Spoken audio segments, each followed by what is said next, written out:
Hello, coverkillernation. I just listened to the new Limp Bizkit song, Ready to Go, which features Lil Wayne, and I lost a lot of IQ points because of it. I also have a migraine headache, and there's a very good chance that my ability to have children has been lost. Nation, Limp Bizkit, of course, we last talked about them with their release Gold Cobra in 2011, but here in 2013, Christmas will come once again whenever the band releases Stampede of the Disco Elephants, sometime in this year. And of course, while we wait, we're also going to wonder what the fuck that means, but who cares at this point.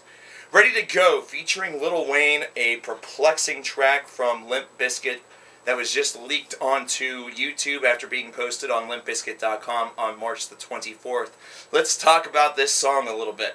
Now, I know that I kind of went over the top with the introduction there, but I'm going to be honest. Whenever Limp Bizkit signed to Cash Money Records, I was not totally surprised. I definitely had a little bit of surprise within my system. However, this seems like the most logical step for Limp Bizkit, considering what Limp Bizkit has been all about ever since their inception, being a rock/rap group that has kind of pervaded in the new metal market and has basically won over, millions of fans based around the popularity of that subgenre and the continuing of thus all the way up until the present. From their hiatus to the return with Gold Cobra, which kind of reinstated a little bit of interest in the band. Well, moving to Cash Money Records actually made a lot of sense, because we have Lil Wayne, who decided he was going to try to be a rock star whenever he released one of his albums here in the past. Rebirth, I believe, was the title of that. And then, of course, we have Fred Durst and Limp Bizkit, who always have thought to be themselves somewhat both rap and rock.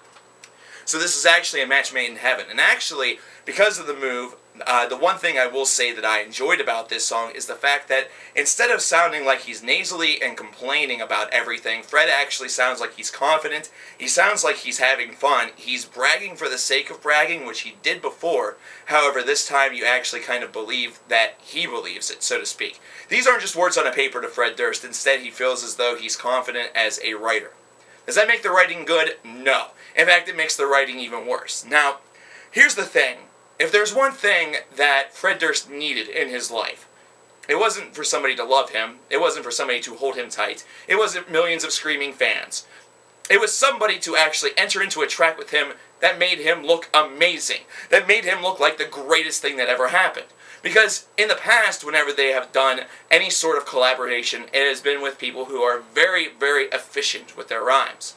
But then he stumbles into the studio with Lil Wayne, and Lil Wayne poops out the verse that occurred on this song, and Fred Durst looks like a god.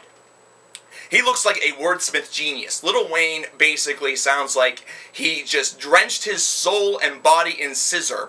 He took about 15 grams of heroin and has done everything in his power to give himself as much brain damage as humanly possible. These rhymes do not make any coherent sense. They're really stupid. And, of course, as usual, Lil Wayne is trying to be, a poetic genius with some of his lines.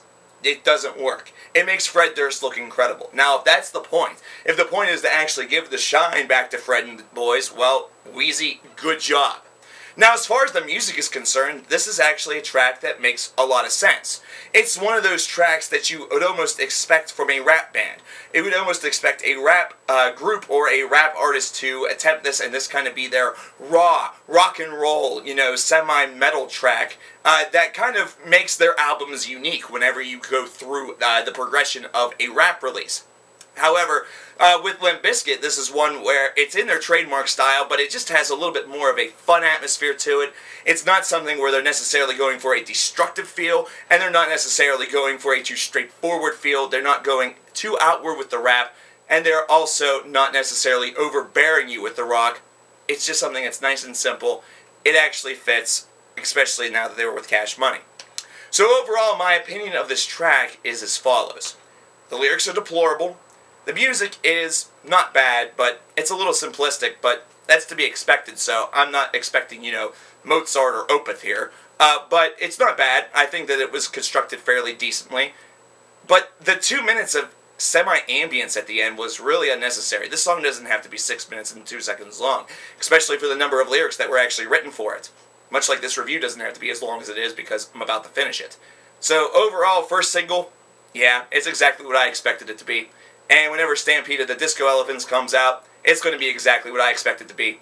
Christmas motherfucking Day for you, me, and reviewers all across the globe, where we finally get to see whether the move to Cash Money was truly something that's going to make Fred Durst and Limp Bizkit a little bit more relevant, not to mention not a fucking laughingstock, or if it's something where they're at, as far as the record label is concerned, means nothing. They're still, Limp Bizkit.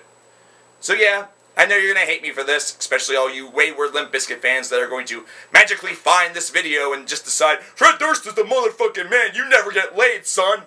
Well, you probably don't either. In fact, there's a very good chance you're posting that from your parents' basement, and daddy's coming down to rape you with a dildo in about 5 minutes. So, before you have to clench your ass, just think about what you're going to say before you say it.